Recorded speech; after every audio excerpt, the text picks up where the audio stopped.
Boxingego here. If you like this video, make sure you hit the like button and also subscribe to the channel and hit the bell icon on the top of your screen to get notified when the latest new content drops. What up, fight world? It's your boy Ego and I'm back with some more boxing. Make sure you smash the like button. Also subscribe to the channel for the latest and greatest in boxing. If you want to become part of the notification gang, please hit the bell icon. Shout out to the super chats, the channel donations, and the Patreon family. We working. Also, shout out to ontheropesboxing.com. They have a podcast. They did an interview on the Ropes Boxing Radio, episode 262 or number 262. Link is in the description so you can listen to the audio of Abel Sanchez, longtime Golovkin trainer, and he's talking about the fight. He had a lot to say, some good things. I want to pull some quotes again for the full interview. You can listen to it. Link in the description. They asked how the preparations for September 16th have been. Abel said it's going well. We are sparring now, and we got some great guys in camp with us right now. We're just grinding along, making sure we're ready for the 16th. I did a video earlier. J-Rock is somebody that's in camp. Julian J-Rock Williams.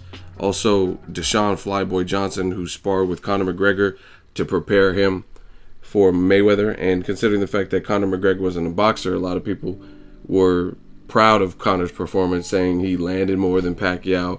I think that's a little bit skewed, but I mean, that's for another video. Abel Sanchez was asked, have you done anything different to prepare for a guy like Canelo? Abel responded, no, I really don't do anything different. I train Golovkin to be the best that he can be, and Canelo will have to adapt to that. If you want to say I'm doing something different, what I did is brought in some faster guys into camp to give us some speed, but other than that, the preparation has been the same. Question was, in terms of sparring partners, what more can you say about the guys that you brought in? Canelo is known for his speed and body punching. Have you brought anyone in to account for that? He does well to the body against guys that allow him to do that, right? He says, we brought in Julian Williams, Kyron Davis, Deshaun Johnson, and Kenneth McNeil. We have 7 guys in camp that are giving us that kind of speed in the work we are used to. So he's confirming what I told you guys in that previous video. Now, this is the title of the video. You guys seen it. This was a very interesting, probably the most interesting response and question. The question was, Gennady Golovkin is 35 years old right now, and some people are wondering if he's taken a step back after his last 2 performances. Where do you feel he's at now at his current age? And Abel responded, I think it's funny that people have comments like that. Nobody ever said anything about Floyd Mayweather getting old when he got rocked by Shane Mosley or when he was repeatedly getting hit by Maidana. Nobody said anything when Andre Ward got dropped in his first fight against Kovalev. It seems funny to me that this guy has the highest knockout ratio in middleweight history. He's undefeated. He's never been hurt, never been down, but yet he's getting old. People are funny, but I guess they hold him on such a high pedestal that everything he does has to be perfect. Danny Jacobs was the second best middleweight in the world.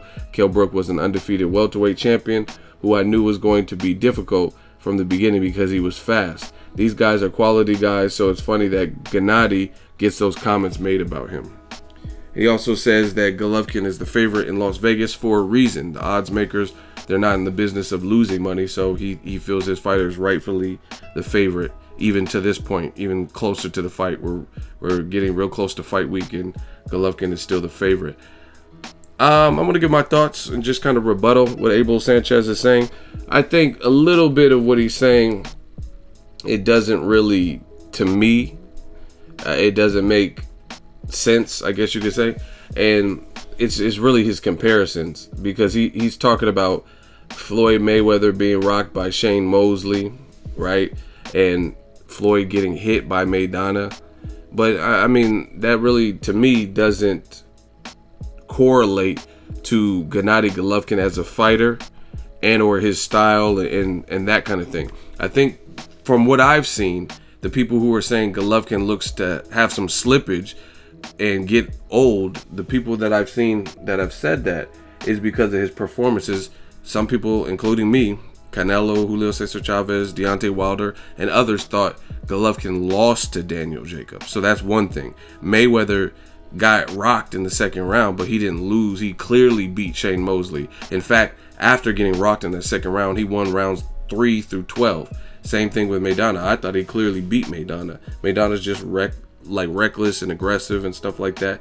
And Maidana had a 20+ pound weight advantage. So, I mean, those things you can't really quantify and compare to me, because Golovkin, his style of fight and what we're accustomed to seeing him wasn't necessarily what we've seen in the Kell Brook, and namely the Daniel Jacobs fight, meaning he had been blowing through guys. He was on a 23 knockout streak consecutively, 22 if you're talking about before the Kell Brook fight. So people don't understand, at least for me, I feel like people who are saying Golovkin seemed to a touch slower, they're comparing Golovkin to Golovkin. They're used to seeing him knock out 22 people in a row, and he gets there with Kell Brook, a welterweight who moved up 2 weight classes, and Kell Brook gave him some fits. And then he fights the number 2 middleweight, which I do agree with Abel Sanchez saying that, and Daniel Jacobs, and all of a sudden he steps up in class and he goes the difference. And some people even thought Daniel Jacobs won. Regardless of if you had Golovkin or Jacobs winning, we all know it was a close fight. You know what I'm saying? So I don't really agree with the comparisons that Abel's trying to put out there, because, like I said, nobody's doubting if Mayweather beat Mosley. And this is the thing. Floyd is small. He moved up 5 weight classes, so he's not necessarily the biggest puncher in the division or the strongest guy or the guy who's outweighing his opponent. Maidana outweighed Floyd. We all know that. You can see by looking at him. Golovkin is the known destroyer, seek and destroy. No one can take his power. He hits like a cruiserweight, a light heavyweight. So I think when people are saying that Golovkin looks different his last 2 fights, and maybe it's age, I think it's coming from a different place. And then same thing with Andre Ward. He compared the fight that was Andre Ward's 3rd fight at light heavyweight, and he went in with the champion and a killer. You know what I mean? Daniel Jacobs had a version of the belt, but Golovkin had the super version of the belt, right? Even though I do think Jacobs is the number 2 middleweight, you know what I mean, based on what he's proven, in the win over like Peter Quillen really cemented that. So I don't really agree with the comparisons that Abel's throwing out there, but that's just my opinion. I think the Ward moving up to light heavyweight and fighting a big punt, he got caught, you know what I mean? But they still granted him the win. You could say it was close, the Kovalev fight, but like I said, Floyd Mayweather, I mean, no one's disputing if Shane Mosley won the fight. So him getting hit, I don't know. I just don't see the comparison. He says he's never been hurt, never been down, but yet he's getting old, and he has the highest knockout ratio in middleweight history. That to me is a little bit skewed too, just based on the simple fact that the middleweight division in various decades has been riddled with talent, like Tommy Hearns, Roberto Duran, Sugar Ray, Bernard Hopkins, Roy Jones Jr.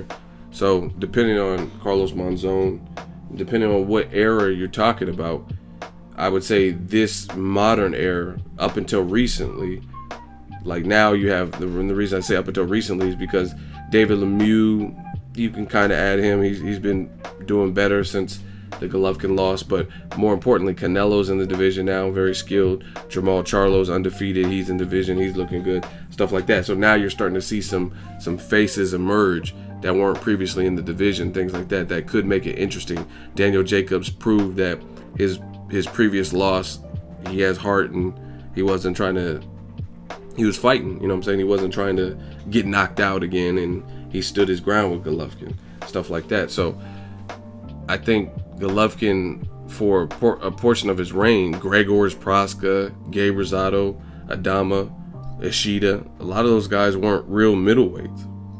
So yeah, I mean, to me, it's easier to have the high knockout ratio or the highest knockout ratio. I'm not saying Golovkin doesn't have power, because obviously, even if your division's not stacked, to knock people out, you have to have technique and skill. But it just so happens that he wasn't in a stacked division, and he's a good fighter with power, with technique, with a killer offense. But that's, to me, that's why he's able to capture that title of the most middleweight knockout ratio in history and all that. You know what I mean?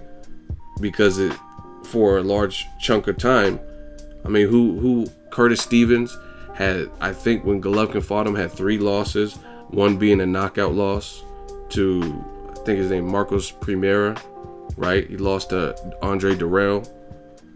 David Lemieux had been knocked out before by Marco Antonio Rubio.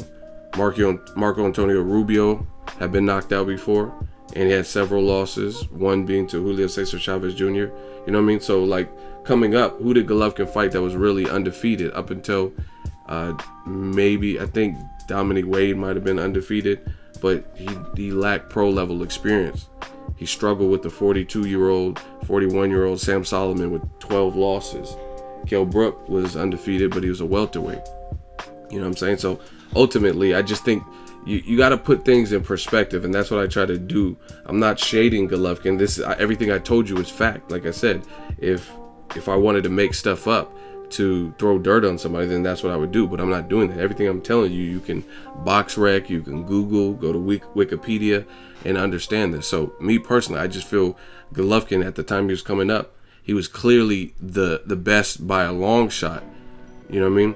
If he had been coming up when Dimitri Perot was fighting, that would have been more a competitive fight. If Sergio Martinez would actually have fought him when he was in his prime. And to Golovkin's credit, I think he was really pushing for the Sergio fight, and it didn't look like Sergio wanted to fight him. But for whatever reason, they didn't fight. You know what I'm saying? So I just feel like at the time, Golovkin came up, like the Proska. Who is that? Like, what was Gregor's Proska did since then?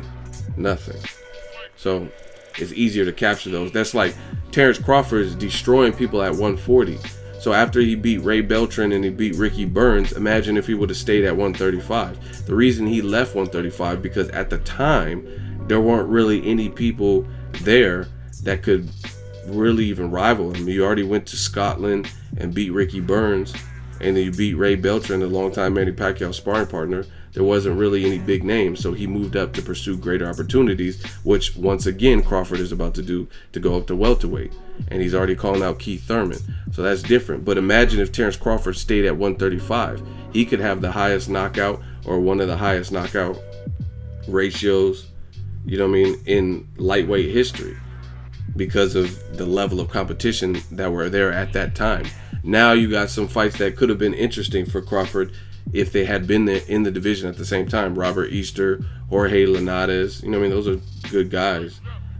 Terry Flanagan. But at the time where Crawford was coming up, at that particular moment, at 35, there weren't really many names. So Crawford could have just stayed there and dominated too. He's dominating at 140. And he'd be favored to beat guys at 147. So what do you think would have happened if you already beat the champion and beat a powerful Ray Beltran, who's brutally knocked out 2 of his last 3 opponents? You know what I'm saying? Same thing with Broner. Broner moved up because there were some Gavin Reeses and Escobedo, but there weren't really any cracking names at 135. Same thing with Golovkin. Golovkin was at middleweight, and part of that stretch, there weren't really any big names with big wins and big momentum and undefeated and stuff like that. Now it's getting good. But none of that matters because we have a good fight on the horizon.